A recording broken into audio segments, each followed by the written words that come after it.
أعزائي طلاب حبايبي في كل مكان في الجمهورية، السلام عليكم ورحمة الله وبركاته. أهلا بكم في حلقة جديدة مع الجيو، الجزء الثاني من درس السياحة في مصر وتحديات الاقتصاد المصري. بعد ما شفنا وتعرفنا وفرمنا خلاص يا حبايبي كل مقومات السياحة الطبيعية والبشرية، وشفنا الأماكن الرائعة الموجودة في مصر، وكنا سعداء جدا ومبسوطين ومزقططين بجمال السياحة في مصر. فتعالوا بقى في الجزء الثاني نزعل شوية. ليه بقى يا جو هنزعل؟ تعالى يلا اقول لك. علشان هنتكلم عن التحديات التي تواجه الاقتصاد المصري، وكالعادة يا سادة اتعودنا خلاص في المنهج الجميل الفظيع بتاعنا دهوت ان الحلو ما بيكملش. ايه بقى الحلو اللي مش هيكمل؟ الحلو ان احنا عندنا سياحة واثار وحاجات جميلة جدا. الوحش بقى ان تقف العديد من المشكلات والتحديات عقبة في سبيل النهوض بالاقتصاد المصري، حيث اصحى بقى وركز وشوف المعوقات والحاجات الوحشة اللي بتواجه الاقتصاد المصري، وخد بالك وركز واصحى. بنتكلم عن مشكلات بتواجه الاقتصاد المصري بشكل عام، يعني مش السياحة بس، ركز الله يبارك لك. طيب، ورقم واحد انخفاض مستوى التقنيات بشكل عام في المجالات الانتاجية. التكنولوجيا يعني والتقدم العلمي والحاجات دهيت بعافية شوية عندنا، لسه ما زلنا بنستخدم المعدات القديمة والحاجات التقليدية، ودي مشكلة كبيرة جدا بتواجه الاقتصاد المصري. ويجي يسألك ان هو ويقول لك سم الله صلى على رسول الله.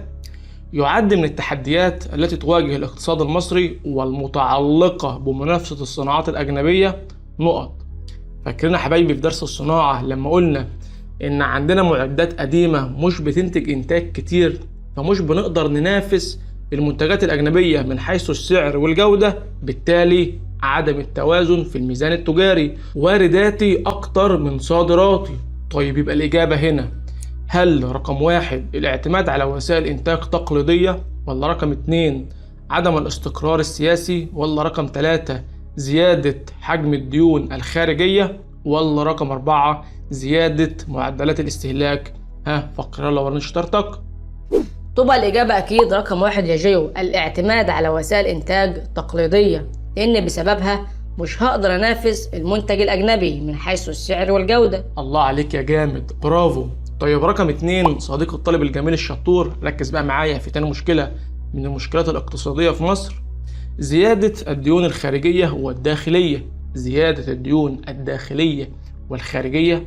طيب، الديون الخارجية ديت وعرفناها مديونين لدولة تانية. ايه بقى الديون الداخلية ديت؟ اقول لك انا يا سيدي، الديون الداخلية يا اولاد اللي هي الدولة مش تبقى قادرة تدفع الرواتب او الفلوس بتاعة الموظفين اللي في الدولة. مثلا الدولة تبقى مديونة مثلا لبنوك داخلية، مديونة داخليا يعني، فده بنسميه دين داخلي.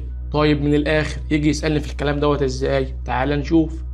تؤدي زيادة معدلات الاستهلاك من السلع والمنتجات الى نقط. لما بقى يبقى عندنا نمو سكاني والناس تبقى كتير ونستهلك سلع ومنتجات كتير، ده بيؤدي الى ايه؟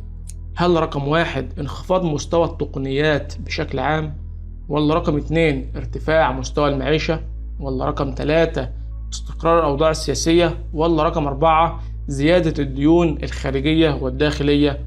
يلا وريني شطارتك بقى.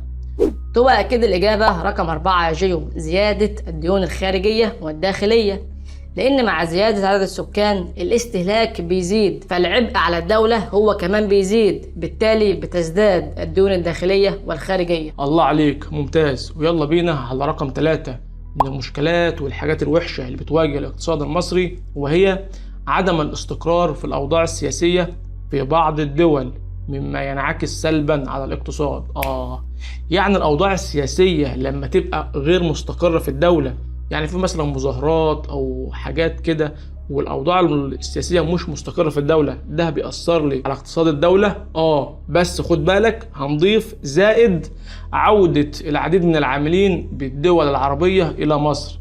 الناس اللي كانت شغاله في السعوديه مثلا والامارات والدول العربيه المختلفه دهيت ترجع لمصر تاني، ما هو بسبب برضو الاوضاع الاقتصاديه السيئه في الدول التانيه دهيت. فلما الناس دي ترجع لمصر، زائد ان احنا عندنا اوضاع سياسيه سيئه واوضاع اقتصاديه سيئه، كل الحاجات ديت مع بعض دوت تشكل لي عبء جديد على اقتصاد البلد.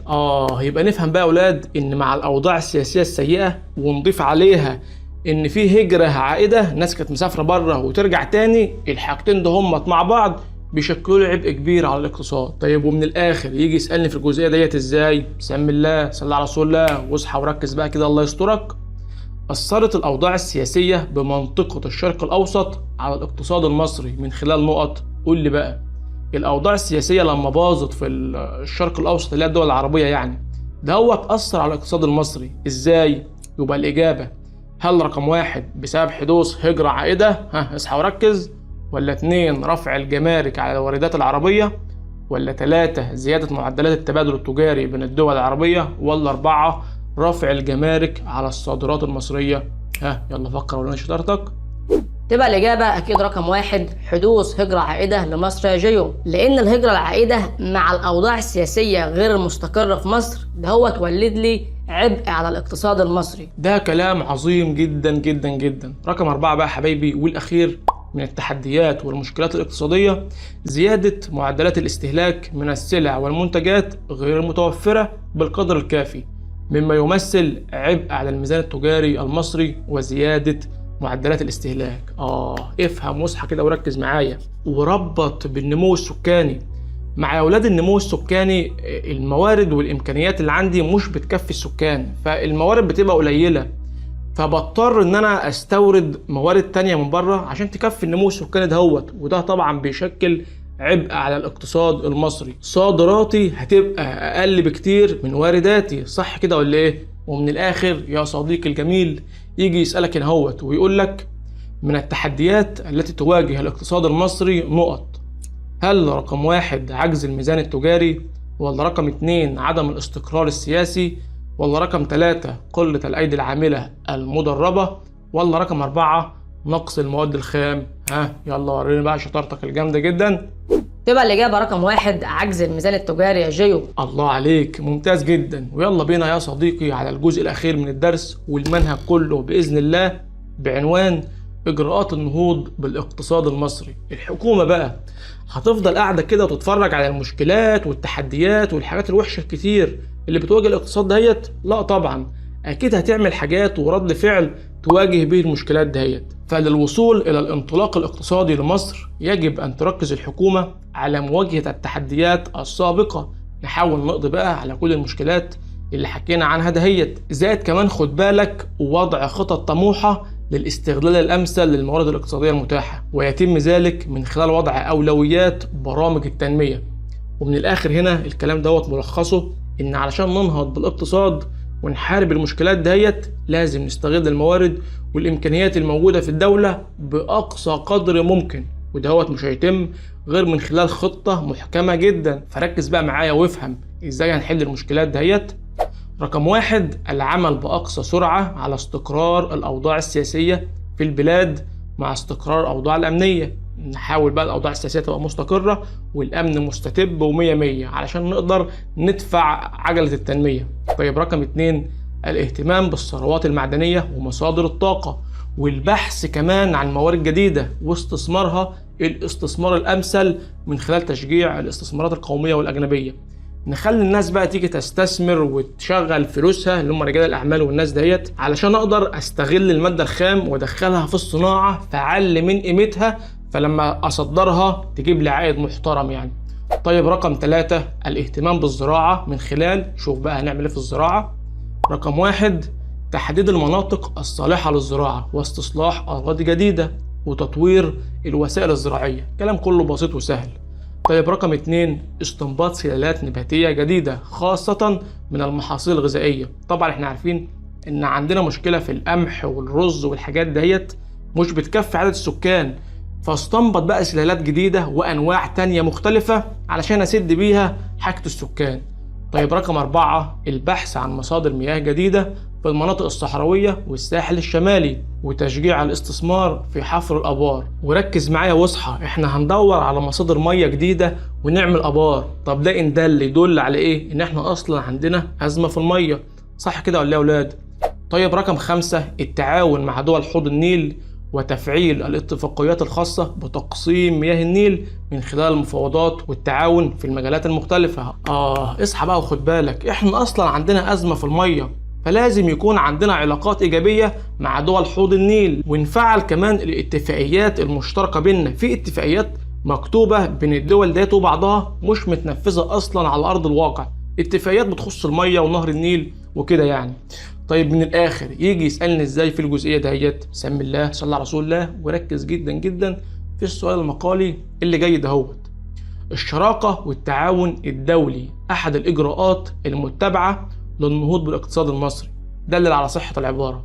اثبت لي بقى وقول لي ازاي المشاركة والتعاون مع الدول التانية وبالأخص دول حوض النيل دهوت هيظبط لي الأحوال الاقتصادية عندي في مصر. يلا وريني إبداعاتك. تبقى الإجابة يا جيو حيث تهتم مصر بالتعاون مع دول حوض النيل وتفعيل الاتفاقيات الخاصة بتقسيم مياه النيل من خلال المفاوضات والتعاون في المجالات المختلفة. الله عليك، برافو. يعني من الآخر يا حبايبي يبقى في بينا تجارة ومشروعات مختلفة ونفعل الاتفاقيات اللي مكتوبة والكلام ده هو. ويلا بينا على رقم 6، دعم السياحة وتشجيعها وإزالة المعوقات أمامها وتطوير المناطق السياحية. كلام بسيط خالص وسهل. طيب رقم 7، الاهتمام بالعمالة المصرية بالخارج وحل مشكلاتها وذلك من خلال السفارات المصرية بها.